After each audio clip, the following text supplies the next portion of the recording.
अस्सलाम वालेकुम, मैं हूं दिल इम्तियाज़ और आप देख रहे हैं तख्ती ऑनलाइन। पिछली वीडियो में हमने डिस्कस किया था बायोमैकेनिकल रोबोट्स के बारे में।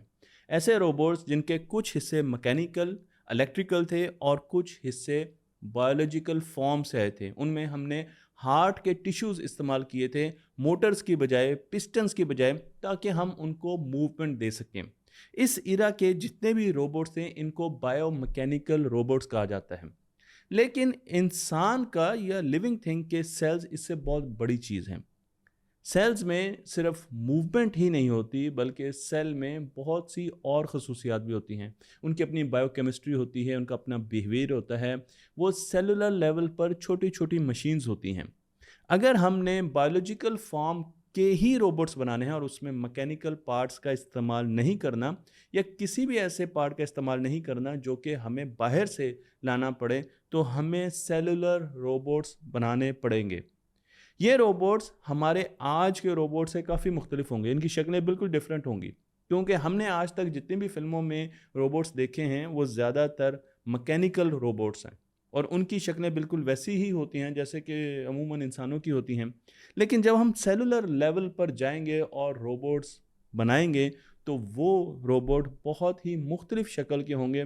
उनकी शक्लें, उनकी आदात, उनकी खसूसियात बहुत ज़्यादा डिफरेंट होंगी, लेकिन हम उन चीज़ों को कंट्रोल कर सकते हैं। तो हम ऐसी शक्लें देखेंगे रोबोट्स की जो हमने पहले कभी नहीं देखी। लेकिन इस वक्त ये फील्ड मेरे नज़दीक रोबोटिक्स में एक बहुत ज़्यादा हॉट फील्ड है जिस पर बहुत ज़्यादा रिसर्च होने जा रही है और आने वाले दिनों में आपको बार बार ऐसे रोबोट्स नज़र आएंगे, उन पर डेवलपमेंट होती हुई नज़र आएगी, जिनमें से एक को हम जीनोबोट कहते हैं। मैंने आपको ये बोट यहाँ पर दिखाया है, ये छोटा सा सेल बेस्ड रोबोट है। ये सेल हमने लिए थे एक मेंढक के टिश्यू से, सेल से, और उसे एक रोबोट की शक्ल दी थी। इस रोबोट का फ़ायदा क्या है? इस रोबोट का फ़ायदा ये है कि एक तो ये टोटल बायोलॉजिकल रोबोट है, बायोलॉजिकल लिविंग थिंग है, ज़िंदगी की एक शक्ल है।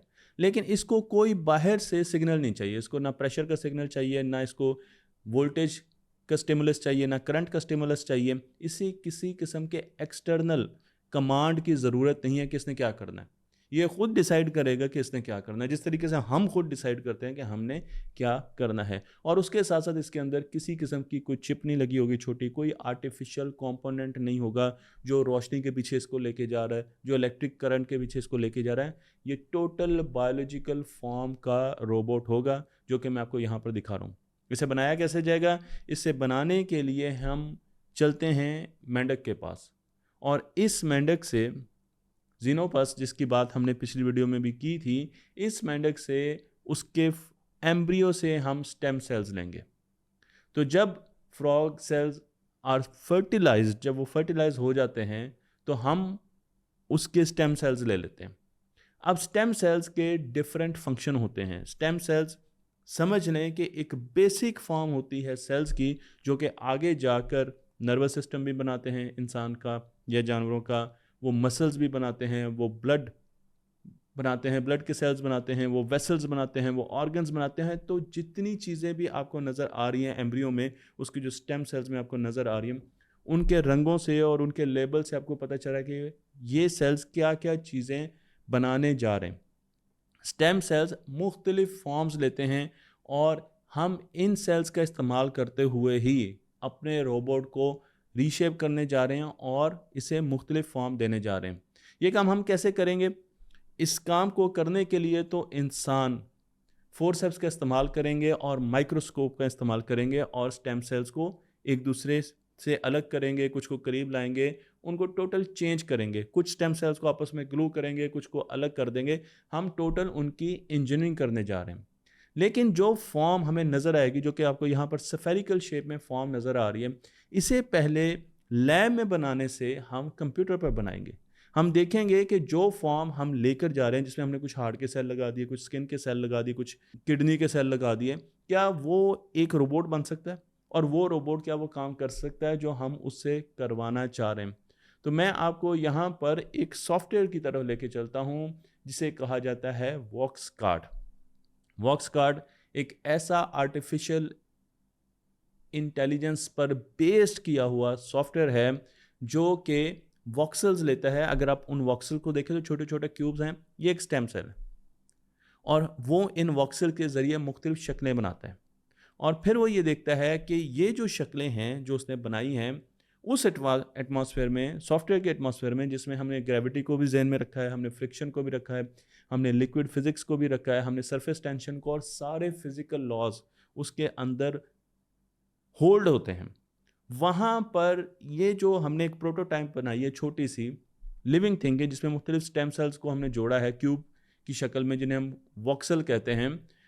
इस वर्चुअल एनवायरनमेंट में ये रोबोट क्या करेगा? क्या ये आगे की तरफ जाएगा, पीछे की तरफ जाएगा, खड़ा रहेगा, कुछ भी नहीं करेगा? क्या करेगा? उसके लिए जब मैं वर्ड यूज़ करता हूँ वॉक्सल, तो इसका मतलब है सेल ऑफ अ डिजिटल जीनोबोट। तो वॉक्सल का मतलब ये है कि हम सॉफ्टवेयर में जो एक क्यूब को देख रहे हैं वो वॉक्सल है, वो डिजिटल सेल है। यहाँ पर मैं 2 किस्म के वॉक्सेल्स आपको दिखा रहा हूँ, एक पैसिव वॉक्सल हैं और एक हार्ट के हैं। तो पैसिव का मतलब ये है कि स्किन के वॉक्सेल्स हैं, इनमें मूवमेंट नहीं है, और दूसरे हैं एक्टिव वॉक्सेल्स जिनमें कॉन्ट्रैक्टाइल हार्ट मसल्स के सेल्स का इस्तेमाल किया जाता है, यानी कि इसमें मूवमेंट है, ये कभी श्रिंक होंगे, कभी बढ़ेंगे, इनको हम जोड़ते हैं। और अब जब हमने इनको जोड़ना है तो ये काम सारा का सारा आर्टिफिशियल इंटेलिजेंस ने करना है। इसी ने इस सॉफ्टवेयर में पहले एक, सपोज इसने 10 सेल ये ले लिए और 10 सेल ये ले लिए, मैं आपको एग्जांपल दे रहा हूँ, और इनको जोड़ दिया कॉन्फ़िगरेशन में, और फिर इसने देखा कि क्या जब ये सेल कॉन्ट्रैक्ट करेंगे हार्ट वाले तो ये क्या मूव करेगा, किस तरफ जाएगा। अब इसने देखा कि मूव नहीं करेगा, तो अब ये उसको चेंज करेगी, इटरेशन करेगी, उसको थोड़ा सा चेंज करेगी आर्टिफिशियल इंटेलिजेंस, कुछ सेल्स को इधर करेगी, कुछ को इधर, फिर देखेगी, फिर नहीं करेगा, फिर इटरेशन करेगी, फिर चेंज करेगी, फिर सेल्स को करेगी। यानी इर्तिका से लेके जा रही है, इर्तिकाई सिस्टम से गुजरा है, एवोल्यूशनरी एल्गोरिदम है ये। और एवोल्यूशनरी एल्गोरिदम्स बहुत ज़्यादा लंबी इर्तिका को बहुत कम वक्त में पूरा कर देते हैं। तो ये बार बार इटरेट करेगा, बार बार बदलेगा, बिहेवियर चेक करेगा, फिर बदलेगा उसकी कॉन्फ़िगरेशन को, फिर बिहेवियर चेक करेगा, यहाँ तक कि जो हमें डिज़ायर्ड आउटपुट है उसके करीब करीब हम पहुँच जाएं।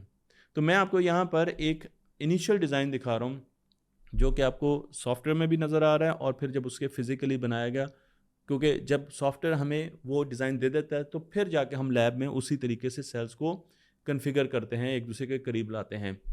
तो हज़ारों इटरेशंस के बाद हमने इस सेल को थोड़ा थोड़ा देखा कि वो आगे की तरफ मूव कर रहा है। तो हमें चाहिए क्या था? हमें चाहिए था कि ये मूव करे फॉरवर्ड, आगे की तरफ मूव करे। हज़ारों इटरेशंस के बाद सॉफ्टवेयर ने हमें बताया कि ये सेल अब आगे मूव कर सकता है, और अब हमें बनाना था एक्चुअल सेल पेट्री डिश में। वो काम इंसानों ने बड़े आराम से किया, उसके लिए हमने माइक्रोस्कोप का इस्तेमाल किया, फोर्सेप्स का इस्तेमाल किया, और हमने बिल्कुल वैसे ही सेल्स को जोड़ा जिस तरीके से सॉफ्टवेयर ने हमें अपनी फाइनल जो वर्जन था उसमें बताया था। और जब उस लाइफ फॉर्म को, जीनोबोट को बनाया गया तो देखा गया तो वो वाकई आगे की तरफ मूव कर रहा था। मैं आपको यहाँ पर एक ग्राफ दिखा रहा हूँ, और इस ग्राफ में अगर आप देखें तो रेड लाइंस वो हैं जो कि आर्टिफिशियल इंटेलिजेंस ने प्रिडिक्ट किए हैं कि रोबोट की मूवमेंट इस तरीके से होगी, वो इस तरफ को मूव करेगा। और ब्लू लाइंस वो हैं जो कि जब हमने वो पेट्री डिश में बनाकर रोबोट देखा तो वाकई उसने उस तरफ मूव किया। तो आप देख सकते हैं कि कितनी ज़्यादा मुमासलत है जो प्रिडिक्ट किया आर्टिफिशियल इंटेलिजेंस ने कि जी मैंने तो ऐसा रोबोट बनाया है जो इस तरीके से दाईं तरफ को मूव करेगा। और फिर जब हमने वही डिज़ाइन बनाया तो उसने बिल्कुल उसी तरीके से उसे आगे बढ़ते हुए देखा। इन रोबोट्स का फ़ायदा क्या है? बहुत से फ़ायदे हैं, मैं आपको चंद बताने जा रहा हूँ, लेकिन ये एक नई फील्ड है और इनका फ़ायदा आने वाले दिनों में इतना ज़्यादा होगा। तो मैं आपको एक फ़ायदा तो ये बता रहा हूँ कि ये ड्रग डिलीवरी सिस्टम बनेगा, यानी हमारे बॉडी में ड्रग्स मेडिसिन को लेकर जाएगा। उसके अलावा हमने लार्ज ट्यूब्स में भी इन जीनोबोट्स को गुजारा है। हमने नैनोमीटर्स की जो थिकनेस रखने वाली ट्यूब्स हैं उनमें भी जीनोबोट्स को मूव करवाया है। हमने रेडियो एक्टिविटी की जगहों पर इसको मूव करवाया, देखा कि वहाँ पर ये जा सकता है।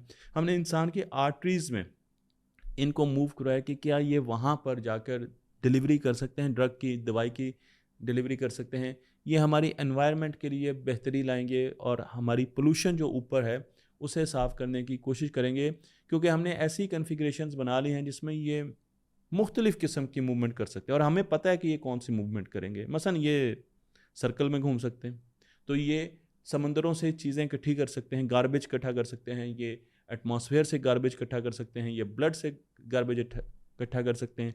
फिर इनमें जो बड़ी मज़े की चीज़ हमें नज़र आई वो ये थी कि ये सेल्फ हीलिंग थी। अगर आप एक ज़ीनोबोर्ड को हल्का सा कट लगा दें तो 10 मिनट के बाद वो अपनी इंजरी को हील कर लेता है।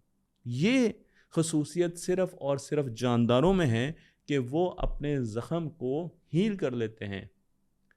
हमने टर्मिनेटर 2 में तो ऐसे रोबोट्स देखे थे जो कि अपने आप को हील कर लेते हैं, लेकिन एक्चुअल लाइफ में आज तक हमें ऐसे रोबोट्स नहीं मिले। तो ये कितना बड़ा फीचर है जो हमें अभी इसमें नज़र आया है कि एक तो ये रिप्रोड्यूस करता है, ये अपनी कॉपीज़ बनाना शुरू कर देता है, और दूसरी चीज़ ये है कि ये हील करता है। और हीलिंग की रिसर्च अब बहुत ज़्यादा तेज़ी से आगे जा रही है क्योंकि हम इनका इस्तेमाल करना चाहते हैं इंसानों के ज़ख़म को हील करने के लिए, कि हम इंसानों के ज़ख़म को कितनी जल्दी हील कर सकते हैं। लेकिन बात अभी यहीं पर ख़त्म नहीं हुई। इस सीरीज़ में आगे भी हम ज़ीनोबोट्स की बहुत सी कैरेक्टरिस्टिक्स और फिज़िकल प्रॉपर्टीज़ डिस्कस करने वाले हैं जो कि आपके दिमाग को एक मर्तबा हैरान कर देंगी। उसके लिए ज़रूरी है कि आप हमारा यूट्यूब चैनल तख्ती ऑनलाइन लाइक कीजिए और इस इल्म को दूसरों तक पहुंचाते रहिए।